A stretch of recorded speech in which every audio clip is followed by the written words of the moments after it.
ሰላም ጤና ይስጥልን ተመልካቾቻችን እንደምናላችሁ እንደምናመሻችሁ ከአንከር ሚዲያ ዝግጅት ክፍል ያክብሮ ሰላምታችንን እናቀርባለን። የእንግሊዝ መንግስት ፋኖን በተመለከተ በውጭ ጉዳይ ሚኒስቴር ደረጃ አንድ መግለጫ አውጥቷል። የአብይ አህመድ አገዛዝና በፋኖ ማል ያለውን አጠቃላይ ሁኔታ በተመለከተ የእንግሊዝ መንግስት ችግሩ በንግግር እንዲፈታ እንደምትፈልግ በመግለጽ የውጭ ጉዳይ ሚኒስቴር አንድ ንዑስ ኮሚቴ ነው ይህንን ደብዳቤ ለንደን ላለው የለንደን ፋኖ በቀጥታ ያስተላልፈው። በዚህም ለፋኖ አካል ወይም ፋኖ ለሚባለው በአማራ ህዝብ ትግል መነሻነት እየታገለ ላለው ቡድን እውቅና የመስጠት ያህል የሚቆጠረው ይህ ደብዳቤ በዋናነት በሁለቱ አካላት መሃል ችግሩ እንዲፈታ እንግሊዝ መንግስት አበክሮ እንደሚሰራ የሚገልጽ ደብዳቤ ነው።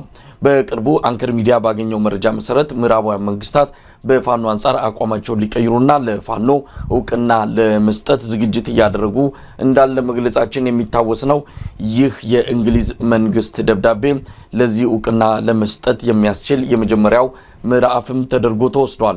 በዚህ ጉዳይ ላይ የለንደን ፋኖ አመራር አባል የሆነውን አዲስ ሰለሞንን መስመር ላይ አግኝቻለሁ። ከሱ ጋር ቆይታ አደርጋለሁ። አብራችሁ እንድትቆዩ ግብዣችን ነው። መልካም ጊዜ።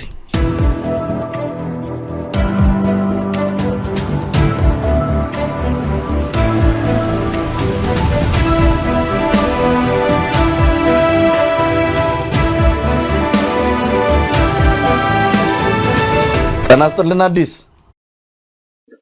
ጤና ይስጥልኝ ወንድም መሳይ፣ እንዴት ነህ? ሰላም ነው ወይ? ስላገኘው በጣም ደስ ብሎኛል። ከመሸ ደወልኩ። እንግዲህ እናንተ አሁን ያለበት እንግሊዝ አሁን ከእኩለ ሌሊት ያለፈ ወይም ደግሞ እዛ አካባቢ ይመስለኛል ጉዳዩ በጣም አንገብጋቢና በጣም ወሳኝ ስለሆነ ይህንን መረጃ ለመጋራትና እናንተ ያደረጋችሁትም ጥረት ስለሆነ የእንግሊዝ መንግስት ከፋኖ አንጻር የያዘው አቋምን ሊያሳይ በሚችል መልኩ የተጻፈ አንድ የእውቅና ደብዳቤ ብሎ መውሰድ የሚቻል ነው። እሱን ተመልክተን ነው በቀጥታ ወደ አንተ የደወልኩት። እስቲ ምንድነው በእንግሊዝ የውጭ ጉዳይ መስሪያ ቤት በኩል የወጣውና ፋኖን በተመለከተ የሚገልጸው ደብዳቤ ባጭሩ ሐሳቡ ምንድነው? አመሰግናለሁ መሳይ። አክቹአሊ የእንግሊዝ መንግስት ይሄን ከመጻፉ በፊት ታስታውስ እንደሆን በቢቢሲ በአማራ ስለሚደረገው የሴቶች መደፈር በሰፊው በጥናት ሰርተውበት ያን አቅርበውት ነበር። ከዛ ቀጥሎ ጋርዲያን የሰራውን ስራ አለ። ጋርዲያን ውስጥ ባጠናው ጥናት መሰረት ፋኖ የያዘውን ቦታ እያስተዳደረ ያለውን ቦታ ኦልሬዲ አጥንተው አቅርበዋል እና ከዛ በኋላ ነው ይሄን ሁሉ ከታየ በኋላ ይሄኛው እንደገና ደብዳቤ በስሙ መጥራት በፊት ያው ታጣቂ ኃይል በሚል ነበር የሆነ ታጣቂ ኃይል በአማራ ክልል የሚንቀሳቀስ ታጣቂ ኃይል ነበር የሚሉት። አሁን ግን ቦልድሊ ፋኖ ብለው ነው የጻፉት፣ ብለው ሪኮግኒሽን ሰጥተው ነው የጻፉትና ይሄ አንድ ትልቅ ፕሮግረስ ነው። ምክንያቱም አምነውበታል ኦልሬዲ። የአብይ መንግስት እንደምታውቀው ፋኖን በቴሮሪዝም ለመፈረጅ ብዙ ጥረት አድርጓል። ግን ያ ሁሉ ከሽፎበት አሁን ግን ኦልሬዲ የእንግሊዝ መንግስት በአማራ ክልል የሚፈጸመውን ግፍና መከራ በጥናት በተመሰረተበት አግኝቶ እኛም ደግሞ እዚህ በመናደርገው እንቅስቃሴ የተለያየ ሰላማዊ ሰልፍ እናደርጋለን፣ ደብዳቤዎችን እንጽፋለን፣ እናስገባለን። የዛ ሁሉ ጥረት ነው አሁን አትሊስት ለዚህ መልስ የሰጡንና ላስገባነው ደብዳቤ መልስ ነውና ኮንሰርናቸውን ነው የገለጹልን። ይሄ ቀላል ደብዳቤ አይደለም በእውነት ለፋኖ ትልቅ የቪክትሪ ቀን ነው። ለአገዛዙ ደግሞ የዲፕሎማሲ ውድቀት ነው የሚያሳየውና ትንሽ ይሄ ፈርጠም ያለ በጣም ጠንካራ ደብዳቤ ነው የጻፉትና የአብይ መንግስት በዚህ ሰዓት መቼም እንግዲህ አምባሳደሩን ወይ ጠርቶ ያስፈራራዋል ምን እየሰራችሁ ነው የሚል ኮንሰርን ሁሉ እንደምናይ ነው የሚታይ። ይሄ በጣም ትልቅ እድገት ነው። ስለ ፋኖ ስም መጥራት ብቻም አይደለም፣ ፋኖን በተመለከተ አሉታዊ አመለካከት ያላቸው ምዕራባውያን መንግስታት ከቅርብ ጊዜ ወዲህ አዎንታዊ አመለካከት እያያዙ ነው፣ በስሙም እየጠሩት ይገኛሉ። ይህም ብቻም አይደለም፣ ሁለቱንም ወገኖች ለውይይት እድል ሰጥተው ችግሩን እንዲፈቱ ጫና እንፈጥራለን ብለው ነው እንግዲህ በደብዳቤውም ላይም ያመለከቱት። እውነት ለመናገር ይህ ትልቅ ውጤት ነው ማለት ይቻላል። ከአሉታዊ አመለካከት ወደ አዎንታዊ ካውንታይም ባሻገር ደግሞ ፋኖን በስሙ መጥራት ቀላል የሚባል ውጤት አይደለምና እንደው ይሄ እንዴት ሊገኝ ቻለ የሚለው ነው እንግዲህ ተመልሶ የሚመጣው ጥያቄ። እንዴት ሊገኝ ቻለ? በእናንተ ጥረት ፋኖም እንግዲህ በተከታታይ ያሳያቸው አንዳንድ እርምጃዎች የምዕራባውያንን ቀልብ መሳቡ አልቀረም። በምርኮኞች ላይ የያዘው አቋም፣ ለዓለም አቀፍ የግብረሰናይ ተቋማት ትብብር ማድረጉ፣ ብዙ ነገሮች አዎንታዊ ጎኖቹ እየተጠቀሰ በምዕራባውያን ዘንድ ስለ ፋኖ እየተነሳ ይገኛልና እንደው ይሄ ነገር እንዴት ሊመጣ ቻለ ለሚለው ጥያቄ ምላሻችሁ ምንድን ነው? አክቹአሊ መቼም ባለፈው አይተሃል፣ በለንደን ላይ የሚደረጉ ሰላማዊ ሰልፎች ቀላል አይደሉም እና በተለይ የለንደንን እምብርት የሆነውን ኦክስፎርድ ሰርከስ የሚባል በብዙ ቢሊዮን ፓውንድ በየቀኑ የሚገበያይበትን ቦታ መዝጋት ማለት ቀላል አይደለም። በዚህ ቦታ ላይ ለመጀመሪያ እኛንን ብል ማጋነን አይደለም፣ ለኛ ነው የፈቀዱትና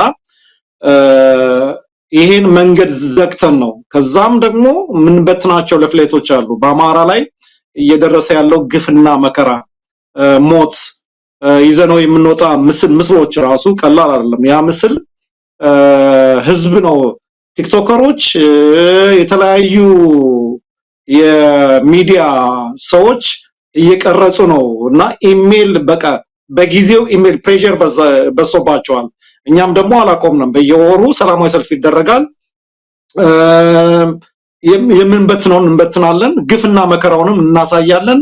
ይህ ሁሉ ግፊት ለሜምበር ኦፍ ፓርላመንት አባሎች በየምንኖርበት አካባቢ ደብዳቤዎችን ጽፈን በሁሉም እንልካለን። በሁሉም በለንደን በሚገኙ በማንቸስተር በበርሚንግሃም ያሉትን ሜምበር ኦፍ ፓርላመንቶች እያንዳንዱ ግፍና መከራው ምን እንደሆነ የአማራ እንዴት እንደሆነ ይሄ አገዛዝ በጦርነት ብቻ ኤግዚስት ያደረገ ምንም ራዕይ የሌለው መንግስት እንደሆነ አመላካች አሳይተናቸዋል። ይሄንም ተገንዝበውታል፣ አውቀውታል። በእርግጥ ከኛ በላይ እነሱ ያውቁታል። ግን ቢሆንም ግን እንትን ያስፈልጋል፣ ምንድነው ፕሬሸር ያስፈልጋል።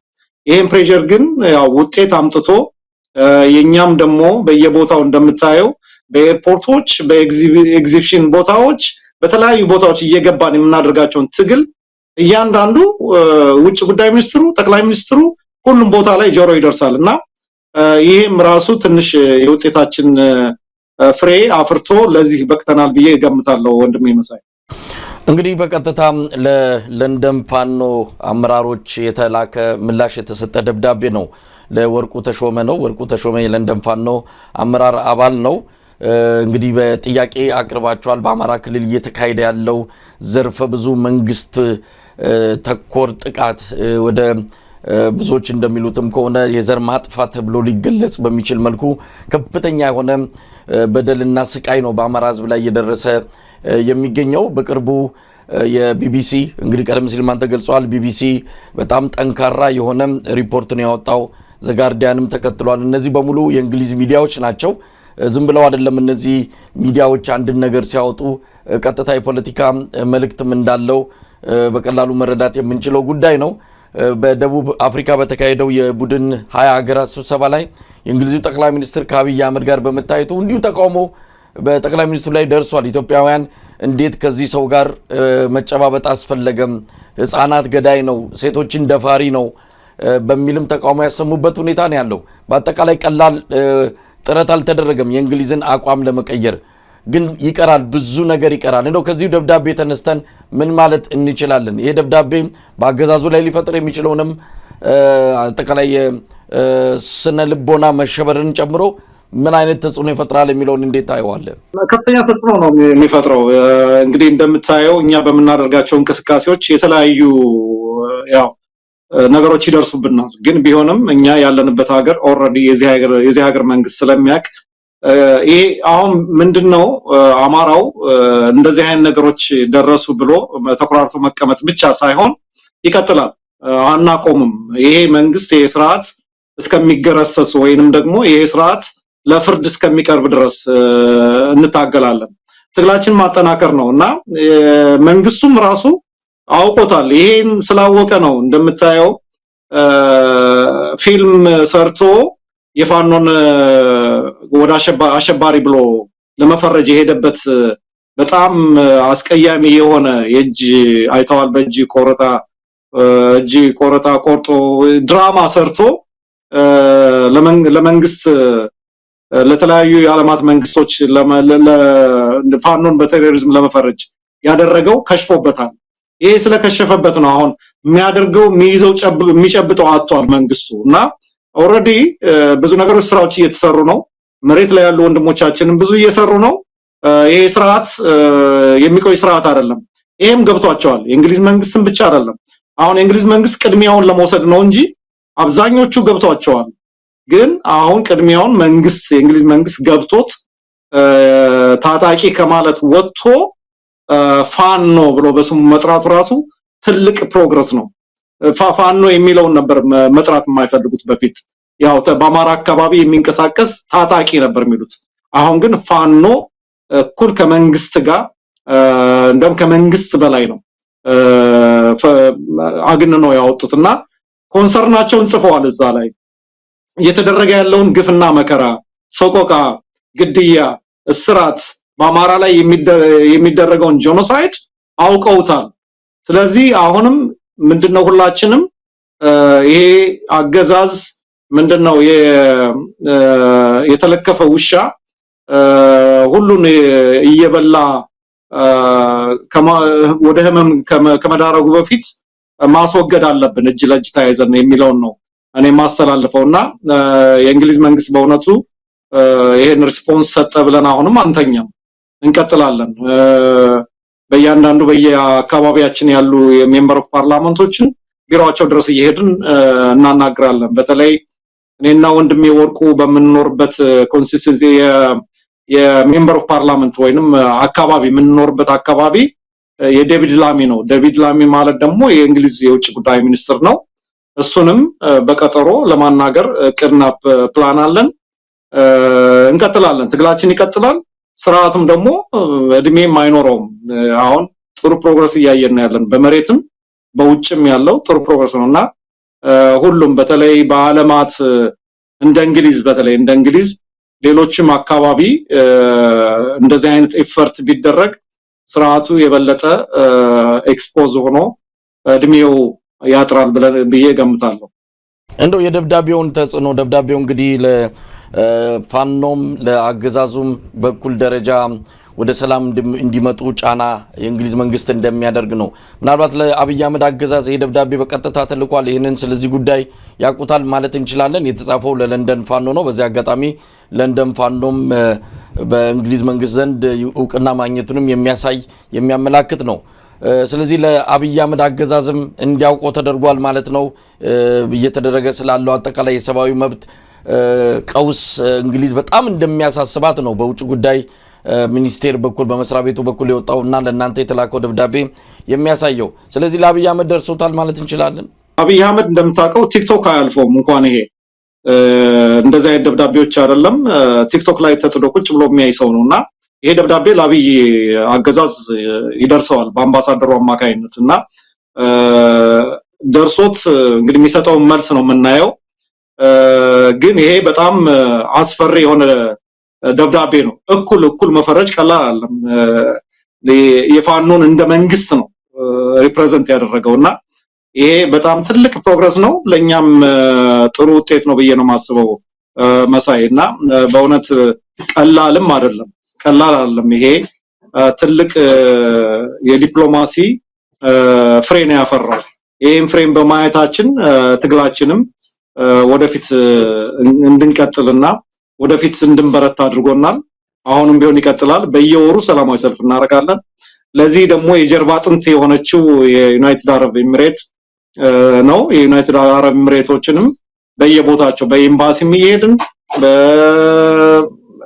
በአውሮፕላን ጣቢያ እነሱ በሚያስተናግዱበት መሄደን እነሱንም ከዚህ ድርጊታቸው አገዛዙን ድሮን ረድተው የአማራን ህዝብ ችግር ውስጥ እኩል ነው እንፈረጃቸዋለን። ስለዚህ ትግላችን ይቀጥላል። ፍሬ አፍርቷል። የእንግሊዝ መንግስትም በቀላሉ አያውም። አብይ አህመድን ኦሬዲ አብቅቶለታል። አብይ እውነቱን ነው የምናገረው። አብይ አህመድ ካሁን በኋላ እድሜው አጭር ነው። ምንድነው የሚያስፈልገው? የፋኖች ያው ወደ አንድ መጥቶ የራሳቸውን የቤት ስራ ከጨረሱ የሆነ ለውጥ እናያለን ብዬ ነው የምገምተው ወንድሜ መሳይ። እንግዲህ አዲስ እስቲ ሀገር ቤት ያለውን ምክንያቱም ለንደን ፋኖች እውነት ለመናገር ከቅርብ ጊዜ ወዲህ በፊት እዚህ ዋሽንግተን ዲሲ አካባቢ ጠንካራ እንቅስቃሴ የሚደረግበት ነው። የኢትዮጵያን የተበደሉ የተጨቆኑ የታፈኑ ድምጾች በማሰማት ረገድ ዋሽንግተን ዲሲ የነበረው ግብረ ኃይል ከፍተኛ የሆነ አስተዋጽኦ በትግሉ ጊዜ እንደነበረው ይታወቃል። ለንደኖችም ቀላል የማይባል ትግል ስታደርጉ እንደነበረ ይታወሳል። ከቅርብ ጊዜ ወዲህ ግን የናንተ ጎልቶ እየወጣ ነው። እንግሊዝ የምትቀመስ አልሆነችም። በተለይ ለአገዛዙ ሰዎች ባለስልጣናት የምትደፈር አልሆነችም።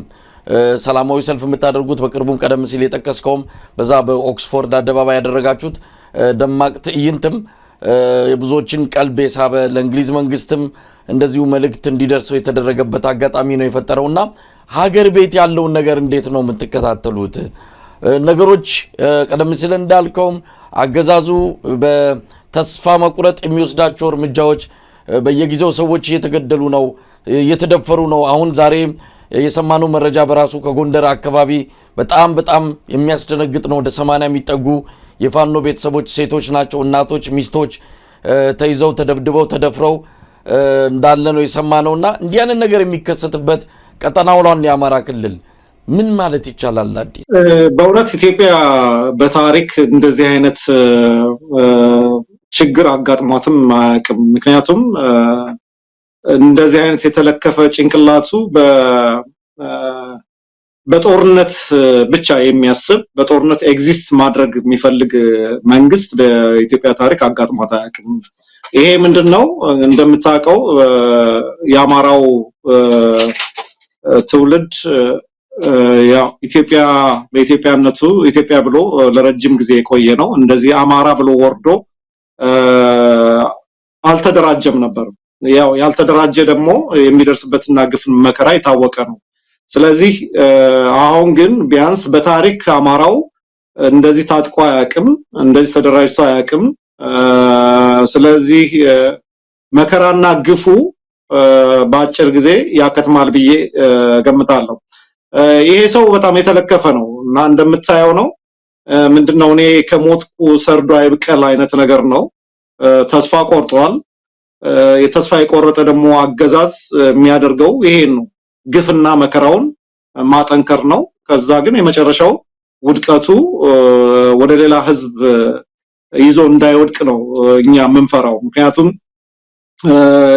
ሪፕሬዘንት አደርገዋለሁ ያለው ማህበረሰብ አለ። ያ ግን ሪፕሬዘንት አያደርግም።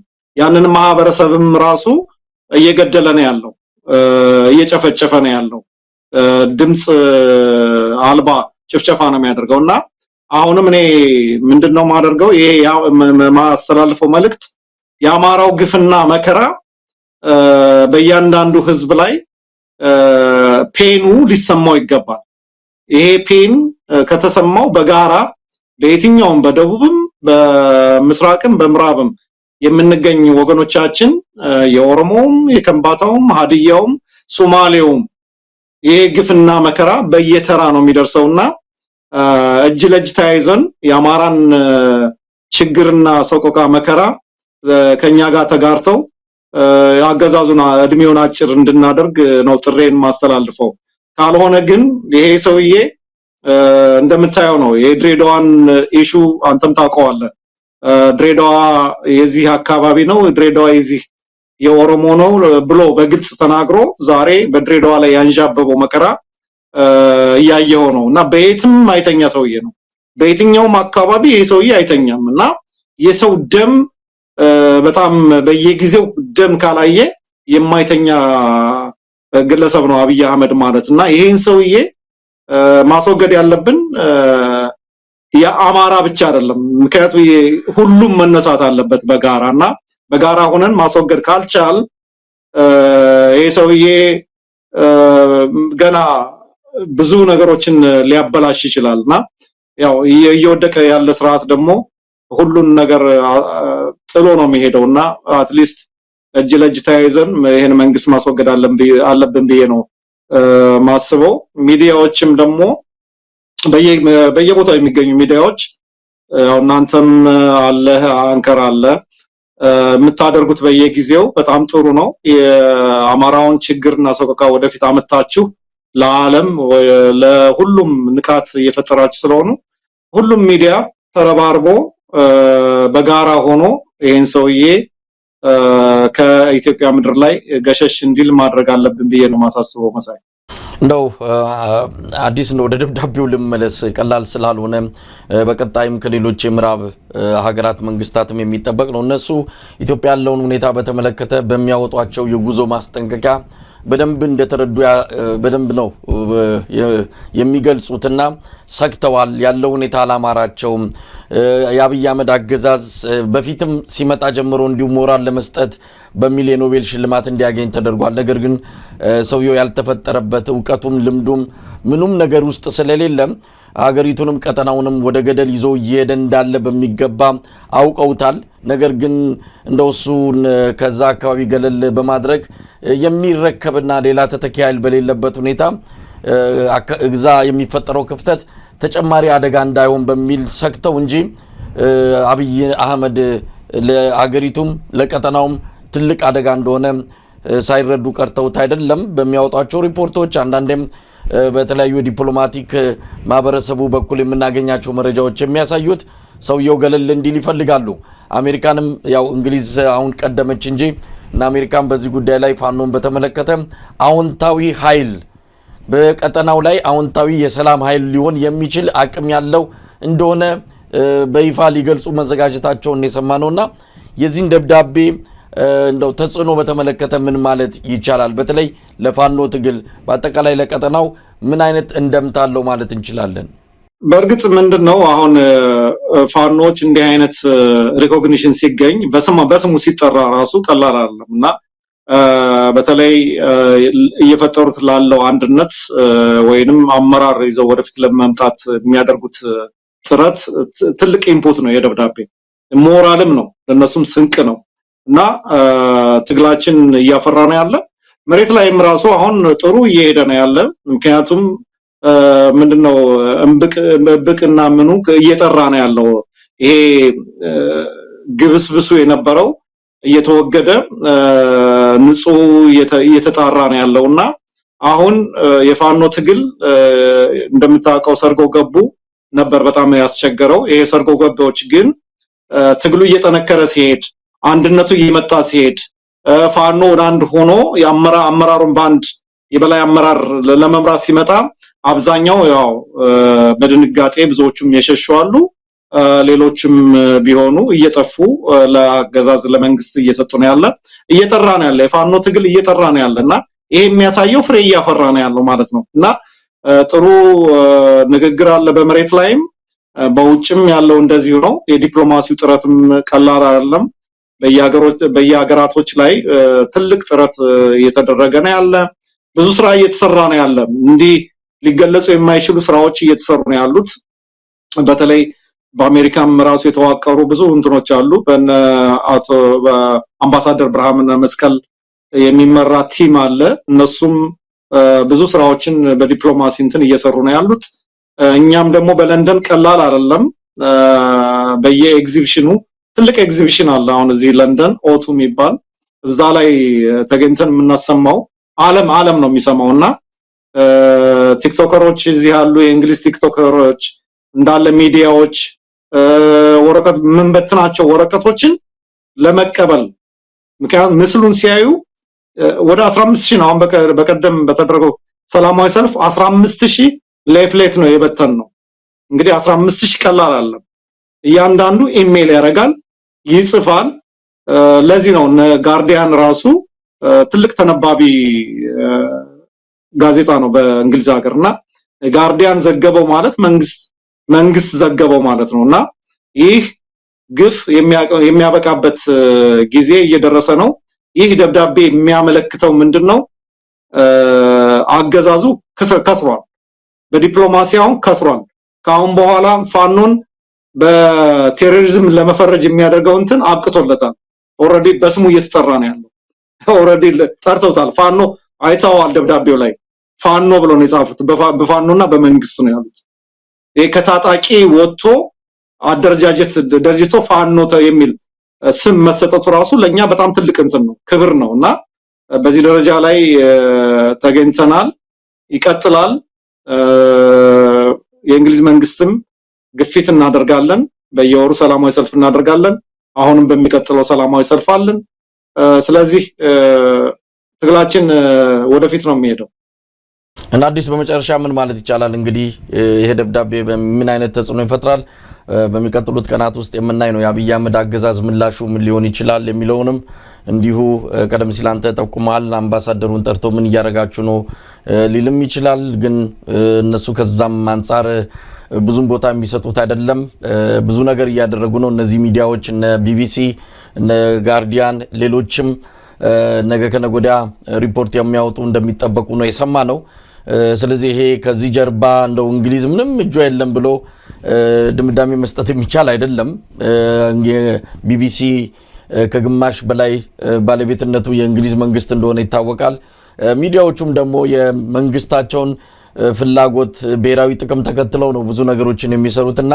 ያ ለእንግሊዝ መንግስት የደህንነት የስለላ ሌሎች መረጃዎች ድጋፍ ያ በሌለበት ሁኔታ ሪፖርቱን ሊሰሩ እንደማይችሉ ይታመናል ስለዚህ እንግሊዝ ምንም እንኳን ብዙ ነገሮች በኢትዮጵያ አንፃር አሉታዊ ጎን ቢኖራትም ነገር ግን እንደዚህ አይነት የንጹሃን ደም ሲፈስ ግን በአደባባይ ችግር አለ የችግር መፈታት አለበት ብላ አቋም ይዛ መምጣቷ አንድ ትልቅ ነገር ነው ለማንኛውም ይሄ ወደፊት ተጠናክሮ እንደሚቀጥል የገለጻችሁት እስቲ በመጨረሻ ምን ማለት ይችላል በመጨረሻ ምለው ምንድነው እንደዚህ አይነት የዲፕሎማሲ ግፊቶች በሁሉም የአውሮፓ መሆን አለበት ምክንያቱም አሁን እንደምታየው ማህበራቶች በየቦታው እየተመሰረቱ ነው ያሉ እነኚህ ማህበራቶች ሰላማዊ ሰልፎችን ያስተባብራሉ ሰላማዊ ሰልፎችን ኦርጋናይዝ ያደርጋሉ ስለዚህ ምንድነው መደረግ ያለበት በአውሮፓ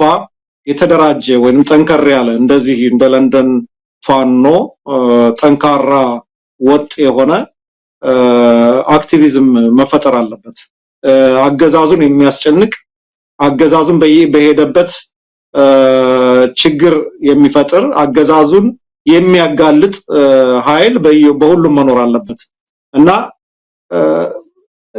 አማራው ብቻ አይደለም መላ እንትኑ መላ ኢትዮጵያዊ ከጎኑ ሊሆን ይችላል ከአማራው ጎኑ ሊሆን ይችላልና መሆን አለበት ስለዚህ እኛ እየሰራን ያለነው ፍሬ አፍርቶ የእንግሊዝ መንግስትም ሪኮግናይዝ አድርጎ ደብዳቤ ጽፎ የፋኖን ትግል እኩል ከመንግስት ጋር አድርጎ ማየቱ ራሱ ለኛ በቂ ነው በጣም ትልቅ አቺቭመንት ነው ስለዚህ ይሄ ለአብይ የዲፕሎማሲ ክስረት ነው ለኛ ደግሞ የዲፕሎማሲ ቪክትሪ ነውና በጣም ጥሩ ነው ሚዲያዎችም እንደዚሁ አገዛዙን ያጋለጣችሁ